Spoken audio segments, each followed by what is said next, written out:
నమస్తే సార్. రాష్ట్రంలో మా ఎన్డీఏ ప్రభుత్వం చెప్పిన వాటి ప్రకారం కట్టుబడి ముందుకెళ్తా ఉన్నాం. స్టీల్ ప్లాంట్ని ప్రైవేటీకరించ చేయము అని చెప్పాము, దానికి కట్టుబడి ఉన్నాం. ఈరోజు బొత్స సత్యనారాయణ గారు మాట్లాడుతూ స్టీల్ ప్లాంటు మా హక్కు, విశాఖ హక్కు, ఆంధ్రుల హక్కు అని మాట్లాడుతూ ఉన్నాడు. 5 సంవత్సరాలు మీరు ప్రభుత్వంలో మీరు ఏం చేశారు?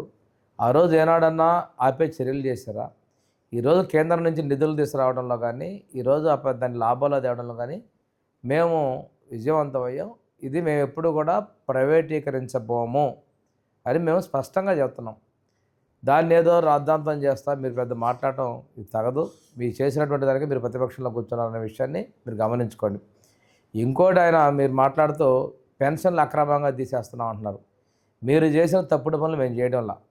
పెన్షన్లు ఎవరైనా తప్పుడు సర్టిఫికేట్లు ఉన్నటువంటి వెరిఫై చేస్తున్నారు. చేసే పెన్షన్లో కూడా మళ్ళీ అప్పీల్ చేసుకునే అవకాశం ఇచ్చాం.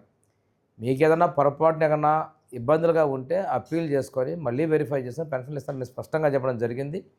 అంతేగాని మీలాగా ఉన్నటువంటి వ్యక్తులు చనిపోయారనో వేరే కుటుంబాలు తీసుకొచ్చి మ్యాపింగ్ చేసో ప్రజలు మభ్యపెట్టేటువంటి తప్పుడు పనులు మేము చేయలేదు.